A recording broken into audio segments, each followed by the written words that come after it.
बुनियल इस्लाम अला खमसति अरकानिन फिद्दीन सौमुन व सलातुन व ज़कातुन हज्जुन व शहादतैन। अस्सलामु अलैकुम व रहमतुल्लाहि व बरकातुहू। अल्हम्दुलिल्लाह वस्सलातु वस्सलामु अला खैर खल्क़िह मुहम्मदिन व आलिहि व सहबिहि अजमाइन अमन तबिअहुम बिइहसान इला यौमिद्दीन। अम्मा बाद, अऊज़ु बिल्लाहि मिनश शैतानिर रजीम। बिस्मिल्लाहिर रहमानिर रहीम। या अय्युहल्लज़ीना आमनू कुतिबा अलैकुमुस सियाम कमा कुतिबा अलल्लज़ीना मिन क़ब्लिकुम लअल्लकुम तत्तक़ून। मेरे सज्जन साथियों,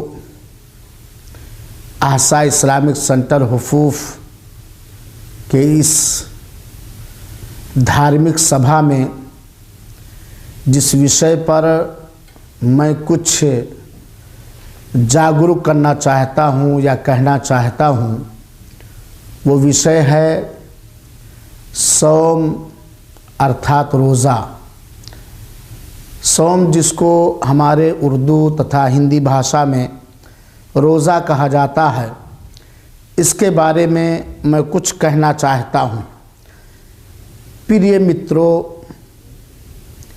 सौम अर्थात रोज़ा ये वो उपासना है जिसे अल्लाह ताला ने अपने दासियों पर अनिवार्य किया है। रोज़ा सौम हमें संयम का पाठ पढ़ाता है। रोज़ा वो है जिसे धैर्य, सहनशीलता और संकटों के सहने का तरीका सिखाता है। अल्लाह ताला ने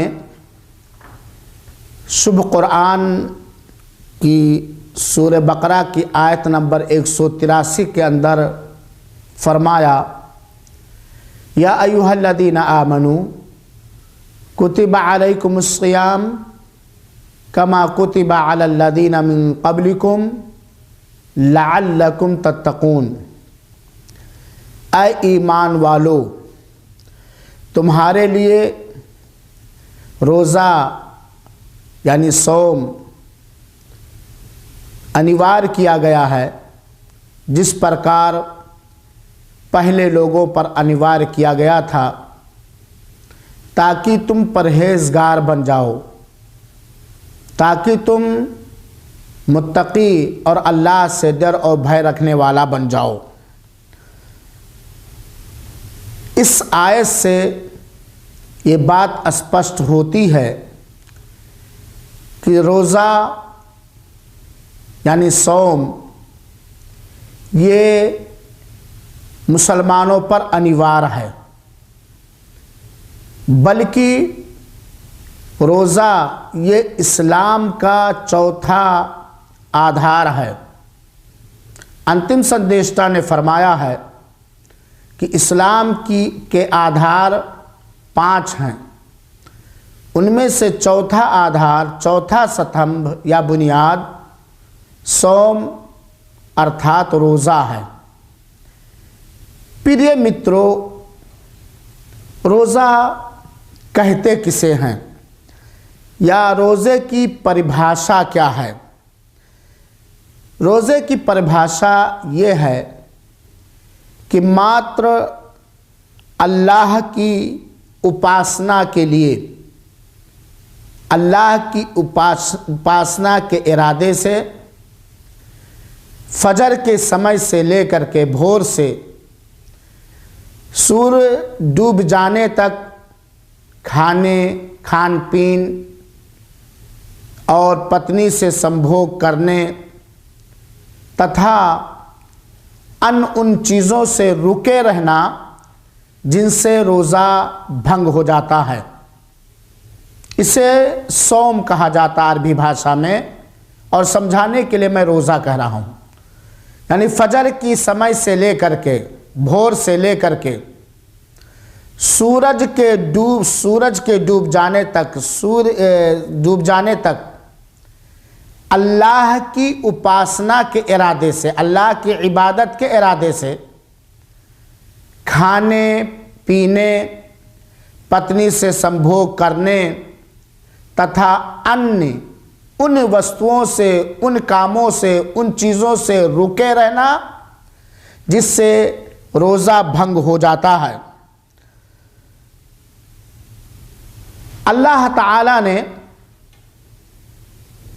रोज़े को हर उस मुसलमान पुरुष एवं महिला पर अनिवार्य किया है जो बालिग हो, निवासी यानी मुकीम हो और रोज़ा रखने की शक्त रखता हो, रोज़ा रखने की शक्त रखता हो। ऐसे मुसलमान महिला और पुरुष पर अल्लाह ताला ने रोज़े को अनिवार्य किया है और तथा इसे इस्लाम का एक आधार कहा है, इस्लाम का ये एक स्तंभ है। अगर कोई मुसलमान महिला या पुरुष जानबूझकर रोज़ा रखने की शक्त रखते हुए रोज़ा ना रखे तो ये बहुत बड़ा पाप है और बहुत बड़ा गुनाह है। अर्थात अगर कोई रोज़े के अनिवार्य होने को नकारे तो वो इस्लाम से बाहर हो जाएगा और इस्लाम से निकल जाएगा, इस्लाम से खारिज हो जाएगा।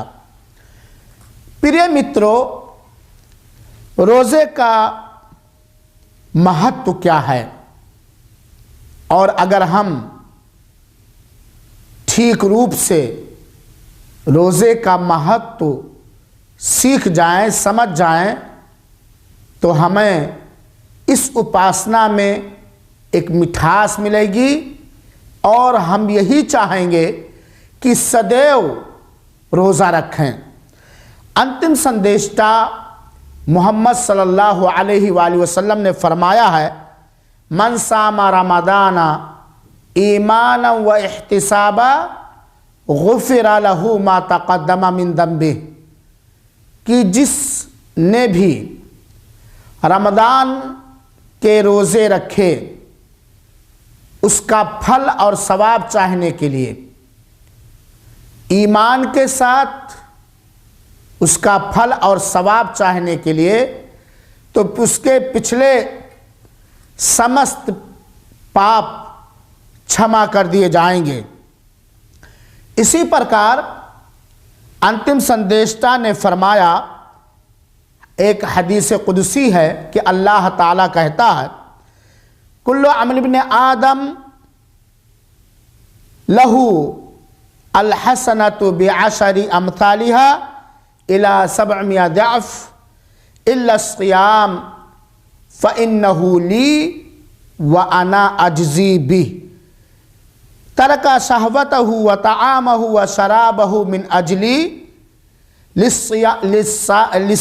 लिस्साइमि फ़रहतान फ़रहतुन इंदा फ़ित्रिह व फ़रहतुन इंदा लिक़ाए रब्बिह वला खलूफ़ फ़बिस्साइमि अत्यब इंदल्लाह मिन रिहिल मिस्क, रवाह मुस्लिम। इसका अनुवाद ये है कि आदम के संतान को उसकी नेकी के बदले में 10 गुना से लेकर के 700 गुना तक पुण्य दिया जाता है, सिवाय रोज़े के, क्योंकि ये मेरे लिए है और मैं ही इसका फल दूंगा। इसका अर्थ ये हुआ, ये मेरे लिए है, मैं ही इसका फल दूंगा, कि अल्लाह ने इसका पुण्य और फल निर्धारित नहीं किया, मुतय्यन नहीं किया। जो चाहे जितना चाहे अल्लाह ताला दे सकता है, क्योंकि दास ने, बंदे ने अपनी ख्वाहिश को, अपने खान पीन को मेरे लिए छोड़ा है। रोज़ा रखने वाले के लिए दो खुशी का समय होता है। एक वो समय जब वो रोज़े का इफ्तार करता है और दूसरा वो समय जब वो अपने प्रतिपालक पालनहार रब से मुलाकात करेगा।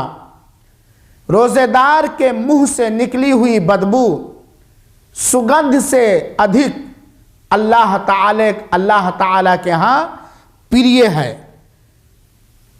प्रिय मित्रों, एक तीसरी हदीस में अंतिम संदेशा जनाब मोहम्मद सल्लल्लाहु अलैहि वसल्लम ने फरमाया, फिल जन्नति थमानियतु अबवाब फीहा बाबुन युसम्मा अर्रय्यान ला यदखुलुहु इल्ला साइमून। मुत्तफ़क़ुन अलैह। सुब्हान अल्लाह। अल्लाह ताला ने स्वर्गवासियों के लिए स्वर्ग में प्रवेश करने के लिए 8 द्वार 8 गेट बनाया है। उन 8 द्वारों में से 8 गेटों में से एक गेट का नाम रैयान है, जिससे केवल रोजेदार रोजे रखने वाले ही प्रवेश करेंगे। ये महान उच्चतम और ये प्रमुखता केवल संसार में रोजे रखने वालों के लिए है मेरे मित्रों, कि रैयान नामी गेट से केवल वही लोग स्वर्ग में प्रवेश करेंगे जो संसार में अल्लाह की उपासना के इरादे से सौम के सारे शर्तों का ख्याल रखते हुए, ध्यान देते हुए रोज़ा रखा करते थे। प्रिय मित्रों, रोज़ा महापर्ले के दिन उन लोगों के लिए सिफारिश करेगा जो लोग संसार में अल्लाह की उपासना के लिए रोज़ा रखा करते थे।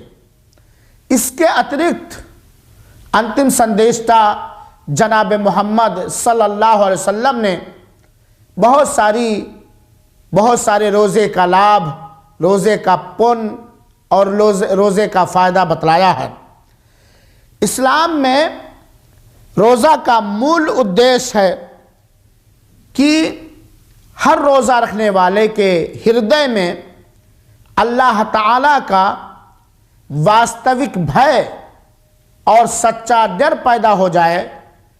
इस प्रकार कि जिस प्रकार एक मुसलमान महिला हो या पुरुष जब रोज़ा रखता है वो अकेले रहता है, कोई उसे देखता नहीं और भूख उसे लगी रहती है, प्यास लगी रहती है, खान पीन घर में मौजूद है, परंतु वो खाता नहीं है, वो पीता नहीं है, वो ऐसे कार्य नहीं करता है जिससे उसका रोज़ा भंग हो जाए। जबकि वो अकेला होता है, कोई वहाँ अन्य मनुष्य नहीं होता, कोई उसे देख नहीं रहता। क्यों? क्योंकि उसके हृदय में इस बात पर पक्का विश्वास है कि कोई देखे या ना देखे, वो अल्लाह जो आकाश में है वो हमें देख रहा है। अगर हम जानबूझकर खा पी लेंगे तो हमारा सौम रोज़ा भंग हो जाएगा और हमें पाप मिलेगा। ठीक इसी प्रकार मनुष्य अपनी जीवन व्यतीत करे, अपना जीवन गुजारे, मुसलमान अपना जीवन बिताए, कि कहीं भी हो, अकेले में हो, तन्हाई में हो, सभा में हो, घर में हो, दुकान में हो, कहीं भी हो, किसी भी स्थान में हो, अल्लाह से ऐसे ही डरता रहे जिस प्रकार अल्लाह के भय से अकेले होने के पश्चात भी वो खाता पीता नहीं है कि कोई देखे ना देखे, अल्लाह देख रहा है। इसी प्रकार जब उसके हृदय में किसी प्रकार के पाप करने का इच्छा पैदा हो या शैतान उसको सत्य मार्ग से, धर्म के मार्ग से बहलाने, फुसलाने या हटाने का प्रयास करे, तो उसके हृदय में अल्लाह का डर आ जाए, अल्लाह का भय आ जाए, वो अल्लाह के भय से, अल्लाह के डर से उस पाप से कोसों दूर हो जाए। इसी को अल्लाह ताला ने कहा है रोज़ा अनिवार्य करने का महान उद्देश्य है, सबसे बड़ा मकसद ये है, सबसे बड़ा मकसद ये है लअल्लकुम तत्तकून, ताकि तुम्हारे हृदय में अल्लाह का भय पैदा हो जाए, अल्लाह का डर पैदा हो जाए, अल्लाह का तकवा पैदा हो जाए। जिस प्रकार रोजे की दिशा में, रोजे की हालत में तुम कोई ऐसा पाप नहीं करते, तुम कोई ऐसा कार्य नहीं करते जिससे तुम्हारा रोजा भंग हो जाए और तुम पापी हो जाओ, इसी प्रकार हर समय, हर दिशा में, हर स्थान में तुम्हारे दिल में अल्लाह की परहेजगारी और अल्लाह का डर पैदा हो जाए।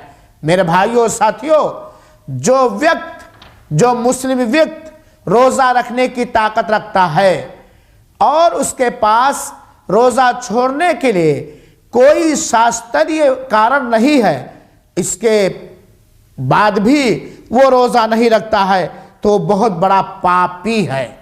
आपको मैं एक हदीस सुनाता हूँ उस आदमी के लिए जो रोज़ा बालिग है, निवासी है, रोज़ा रखने की शक्ति रखता है, इसके और उसके पास रोज़ा छोड़ने के लिए कोई शास्त्रीय कारण, कोई शरई बहाना नहीं है, इसके बावजूद भी वो रोज़ा नहीं रखता है, रमज़ान के रोज़े छोड़ देता है। एक लंबी हदीस है, अंतिम संदेशा फरमाते हैं कि मैंने स्वापन में, सपना में देखा कि हमारे पास दो दूत यानी फरिश्ते आए और मुझे कहा चलो, हम उनके साथ चल दिए।